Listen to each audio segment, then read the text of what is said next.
বন্ধুরা, আমি বলেছিলাম যে গীতার বাণী নিয়ে আরও একটি ভিডিও নিয়ে আসবো, তাই নিয়ে চলে এলাম এই ভিডিওটা।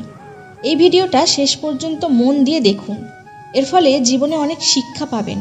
কিভাবে জীবনে কঠিন পরিস্থিতির সম্মুখীন হতে হবে, কিভাবে তার মোকাবিলা করতে হবে, সেই সমস্ত কিছু। তো চলুন আর দেরি না করে মূল আলোচনায় প্রবেশ করা যাক। ভগবান শ্রীকৃষ্ণ স্বয়ং বলেছেন, যা হয়ে গেছে তা ভালোর জন্যই হয়েছে, যা হচ্ছে তা ভালোর জন্যই হচ্ছে, যা হবে তাও ভালোর জন্যই হবে। তুমি অতীতের অনুশোচনা করো না এবং ভবিষ্যতের চিন্তা করো না, বর্তমান চলছে সেই দিকে মন দাও। তোমার কি হারিয়েছে যে তুমি কাঁদছো? তুমি কি এনেছিলে যা হারিয়ে গেছে? তুমি কি সৃষ্টি করেছো যা নষ্ট হয়ে গেছে? না তুমি কিছু সঙ্গে করে এনেছো, না তুমি কিছু সঙ্গে করে নিয়ে যেতে পারবে। তুমি খালি হাতেই এসেছো, খালি হাতেই যেতে হবে। যা আজ তোমার আছে তা কালকে অন্য কারোর ছিল, পরশু তা অন্য কারোর হয়ে যাবে। তুমি যেটা নিজের ভেবে মগ্ন হয়ে আছো, এই প্রসন্নতাই তোমার দুঃখের কারণ হবে, কারণ পরিবর্তনই সংসারের নিয়ম। শ্রীকৃষ্ণ বলেন, আমিই সবের শুরু, আমি শুরুর আগেও ছিলাম আর সব শেষ হওয়ার পরেও থাকবো। সবই আমার মধ্যে আর আমি সবার মধ্যে। এই পৃথিবী, চন্দ্রমা, সূর্য, মাটি, বায়ু, জল সব আমিই বানিয়েছি। আমি ভগবান, শয়তান, রাক্ষস, অসুর এবং মানুষ বানিয়েছি। আমিই ব্রহ্মা, আমিই বিষ্ণু, আমিই মহেশ্বর। যাকে তুমি মৃত্যু ভাবছো সেটাই আসল জীবন। এক মুহূর্তে তুমি কোটি লোকের স্বামী হয়ে যেতে পারো, এক মুহূর্তে তুমি দরিদ্রও হয়ে যেতে পারো। তোমার আমার ছোট বড় আপন পর মন থেকে মুছে দাও, তাহলে তুমি সবার আর সবাই তোমার হবে। এই শরীর পৃথিবী, জল, অগ্নি, বায়ু, আকাশ দ্বারা সৃষ্ট, আর এগুলোতেই মিশে যাবে, কিন্তু আত্মা স্থির। তাহলে তুমি কি? তুমি নিজেকে ভগবানের উপর ছেড়ে দাও। তোমার জন্য এটাই সর্বোত্তম উপায়।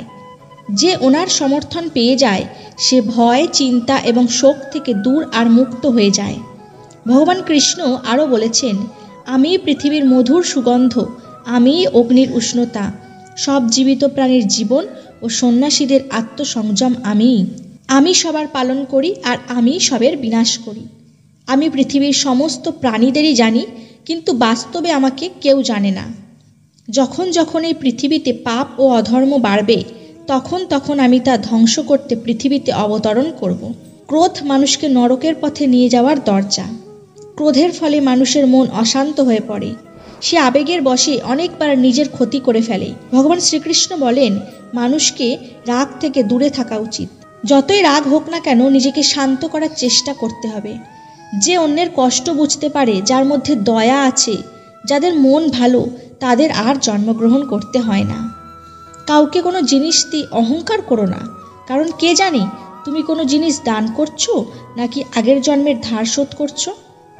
অহংকারে বংশ, বৈভব এবং প্রতিষ্ঠা তিনই চলে যায়। বিশ্বাস যদি না হয় তাহলে রাবণ, কৌরব ও কংসকে দেখো। বন্ধুরা, মনের ওপর নিয়ন্ত্রণ রাখা জরুরি। মানুষের মন বায়ুর মতো চঞ্চল। মন মানুষকে কাম ভাবনার উপরে নিয়ে যায়। যদি জীবনে সফলতা অর্জন করতে চাও, তাহলে মনকে নিয়ন্ত্রণ করা প্রয়োজনীয়। মনকে বশে আনার ফলে মাথার শক্তি কেন্দ্রীভূত হয়, যার ফলে কর্মে সফলতা পাওয়া যায়। গীতা অনুসারে যে মনের ওপর নিয়ন্ত্রণ পেয়ে গেছে, সে মনে উৎপন্ন বেকার চিন্তাভাবনার থেকে দূরে থাকে। সাথে কোনো ব্যক্তি নিজের লক্ষ্যকে সহজেই পেয়ে যেতে পারে। যদি মনকে নিজের বশে না আনতে পারো, তাহলে সেই তোমার সবথেকে বড় শত্রু হয়ে দাঁড়াবে। সবসময় সন্দেহ করা ব্যক্তি কখনো শান্তি প্রাপ্ত করতে পারে না, তাই সন্দেহ করা থেকে দূরে থাকুন। অধিক সন্দেহ করার ফলে মনের শান্তি ভঙ্গ হয়ে যায়, আর ব্যক্তি ভ্রমিত হয়ে নিজের সম্পর্কগুলোকে নষ্ট করে দেয়। কে কি করছে, কেন করছে, কিভাবে করছে, এসব থেকে আপনি যত দূরে থাকবেন ততই খুশি থাকবেন। জীবনে আমরা কতটা ঠিক বা কতটা বেঠিক তা শুধু আমরাই জানি, আর আমাদের পরমাত্মাই জানে। তাহলে বন্ধুরা, এই সমস্ত গীতার বাণীগুলোকে মনে রাখুন এবং জীবনে প্রয়োগ করে চলতে শিখুন। দেখবেন জীবন সুন্দর হয়ে উঠবে। আর আমাদের এই ভিডিওটি কেমন লাগলো অবশ্যই কমেন্ট করে জানাবেন। যদি ভালো লাগে তাহলে লাইক ও শেয়ার করে দেবেন। আরও ইনফরমেশনমূলক নতুন নতুন ভিডিও পেতে আমাদের চ্যানেলটি অবশ্যই সাবস্ক্রাইব করে রাখবেন।